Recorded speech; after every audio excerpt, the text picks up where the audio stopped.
Ó, bonito invadindo a cena, né? Bonitinho invadindo a cena pra começar o vídeo. Oi, gente, tudo bem com vocês? Não se acostumem, porque até o momento vou falar português, tá? Mas ao longo das aulas a gente vai começar, ó, espanhol, tá? Então vamos lá. E o tema de hoje é sobre como pronunciar a doble L, que seria LL, la letra L, e Y, que seria o Y. Várias partes do Brasil, como a gente sabe, têm suas próprias expressões, né, regionais. Então, por exemplo, eu que sou do sul do Paraná, no sul no geral, a gente tem o nosso costume de falar AE final, né? Aquela frase que sempre fazem a gente só para tirar sarro, né? Leite quente, leite quente. Assim como existem essas variações na pronunciação no português, também existem no espanhol. Então, vocês fiquem à vontade para pronunciar como vocês se sentirem mais confortáveis, tá? Eu moro na Argentina, me acostumei com o sotaque daqui. Tudo bem que não é toda a Argentina que pronuncia essa forma de pronunciar, por exemplo, chave, que poderia ser llave, por exemplo.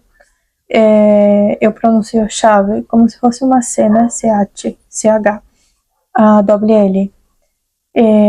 Me sinto mais confortável. Não é toda a Argentina que pronuncia dessa maneira, mas é uma variação, né, de pronunciação. Então vocês escolhem como vocês se sentirem mais confortável para se expressar e falar em espanhol, tá bom? A gente vai começar com essa aula falando a respeito da L e Y, que são bastante parecidas, tá? Então vamos lá para os exemplos.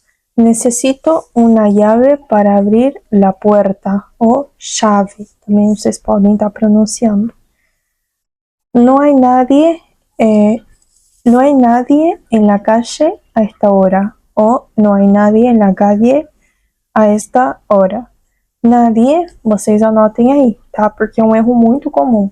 Nadie significa nenhuma persona, ou nenhuma pessoa, né? Nadie se refere a nenhuma pessoa, tá? Não vem colocar um nadie e confundir com nada, tá? No espanhol tem essas variações, que seria nadie, nada, ninguém e ninguna, tá? Nenhum e nenhuma. Vou deixar aqui para vocês verem, tá? A parte, para vocês verem e ficar atento e não cometer esses erros na hora de falar. Continuando com os exemplos, tá? Porque a ideia desses exemplos é vocês pegarem essas frases e também colocar na hora de praticar o espanhol para vocês se acostumarem, tá? E criar esse vocabulário e aumentar o vocabulário no espanhol para vocês conseguirem se expressar melhor. Hace días que no para de chover, ou hace días que no para de llover. Faz dias que não para de chover, né? El vaso está lleno de agua fresca. El vaso está lleno de agua fresca. Ou lleno de agua fresca. Como vocês se sentirem à vontade para pronunciar, tá bom? Vaso, como vocês já devem saber, vaso é copo, tá? O copo está cheio de água fresca. Voy a llamar a mi abuela este fin de semana. Voy a llamar a mi abuela este fin de semana. La silla de la cocina es muy cómoda. O la silla de la cocina es muy cómoda. Después, el relleno de la empanada estaba delicioso. El relleno de la empanada estaba delicioso. Relleno, recheio, né? Silla é cadeira, tá? Cadeira sem la I no espanhol significa a cintura, né? E tem até uma expressão, né? Mueve la cadera, move a cintura, move a cintura. Então, seria isso, eu nada a ver, né? Eu mudando de assunto na hora da gente. É assim, aqui as aulas são assim, a gente explica uma coisa e começa a desviar um pouco do assunto, a gente aprende a conectar determinadas palavras, né? Então, são mais que nada para acrescentar, né, no estudo de vocês. Por isso que às vezes eu acabo mudando um pouco de assunto e falando outra coisa por conta disso, porque eu quero que vocês aumentem esse vocabulário, porque a gente só vai conseguir falar e se expressar em espanhol à medida que a gente consegue ir aumentando o nosso vocabulário em espanhol. Então, quanto mais palavras a gente souber no espanhol, melhor será para a gente poder falar, né? E criar orações, né? Criar frases na hora de se expressar. Porque se vocês não têm muito conhecimento de palavras, no espanhol fica difícil se comunicar e você acaba travando, né?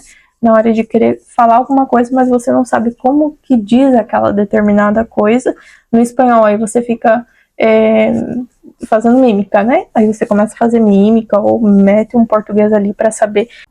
Então, seguimos aqui com as frases, tá? Porque a ideia de eu estar comentando com vocês sobre as frases é para vocês verem como é a pronunciação dessas palavras e para vocês verem, pegando várias palavrinhas, formulando frases, orações, para na hora de se comunicar. Gente, vocês têm que ser pessoas estranhas na casa de vocês. Vocês têm que falar sozinho, tá?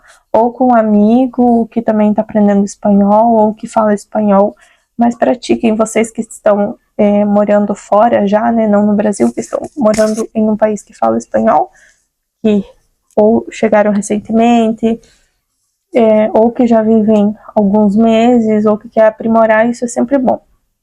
Vocês se comunicarem e prestar atenção na escuta, como as pessoas pronunciam as palavras e tentar pronunciar da mesma maneira, tá? Para que se assemelhe cada vez mais com o espanhol. Se vocês, obviamente, quiserem ter esse tipo de pronunciação, né, do espanhol. Mas agora, se vocês querem somente que as pessoas que falam espanhol te entendam e você não está muito preocupado com a pronunciação, né, dessas palavras, não tem nenhum problema. Agora, se você quer realmente aprimorar para você falar tão bem, né, a ponto de que muitas pessoas acabam não percebendo que você é brasileiro, aí é outra questão. É sempre bom vocês prestarem atenção como as pessoas pronunciam, né? Pessoas que falam espanhol pronunciam as palavras, para vocês pegarem o gancho, né? Da palavra, que vocês, ou porque não sabem o significado, ou porque vocês realmente não lembravam como pronunciava, para vocês irem se acostumando também com relação a isso, tá? Então vamos lá, seguimos. Me encanta comer yogur com frutas en el desayuno. Aqui a gente tem duas palavras, né? Yogur, que seria iogurte, com frutas en el desayuno, ou desayuno. Desayuno é café da manhã, né? Então a gente já sabe. A gente tem café da manhã, desayuno, almoço, almuerzo, merienda, que seria café da tarde, e cena, que seria jantar, né? E depois pode acrescentar postre, que seria sobremesa, tá? Alguma dessas palavras já foi falada em outras aulas também. Se vocês ainda não assistiram, vocês vão acabar vendo. Mas é sempre bom repetir elas para que vocês recordem, né? Memorizem e aprendam essas palavras. Então vamos lá, seguimos. El paciente debe estar en ayuno antes de la cirugía, o ayuno. El paciente debe estar en ayuno antes de la cirugía. ayuno seria jejum. Eu acho que essa frase vocês podem até deduzir, né? Que seria jejum. Mas ayuno ou ayuno é jejum em português. Me pusieron yeso en la pierna por la fractura. Me pusieron yeso en la pierna por la fractura. La receta lleva solo la yema del huevo. Hoy tenemos clase de kayak en el río. Kayak, né? Que seria no português. Agora, com relação à pronunciação da letra L no espanhol. A letra L no espanhol é bem pronunciada. A gente vai falar aqui alguns exemplos que eu trouxe para vocês. Quero que vocês repitam também.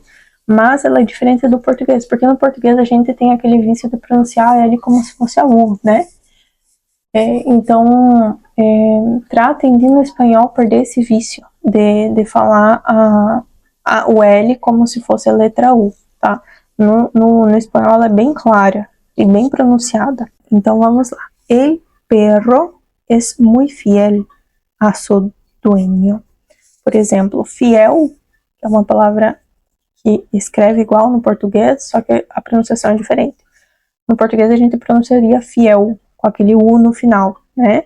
Agora no espanhol não, é fiel, com a L prolongada, né? Fiel. Agora, segunda frase. Es importante mantener la calma en situaciones difíciles. Então, vai lá. Calma, calma, calma. Entendeu? Calma. A L é bem pronunciada, gente. É importante manter, tá? Manter. No português, mantener em espanhol. Situações difíceis.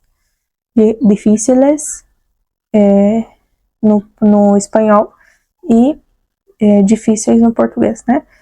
Notem que também a pronunciação do D em algumas regiões do Brasil pode ser que pronuncie igual, mas a maioria dos brasileiros tem o costume de pronunciar como se fosse di, né? Difícil.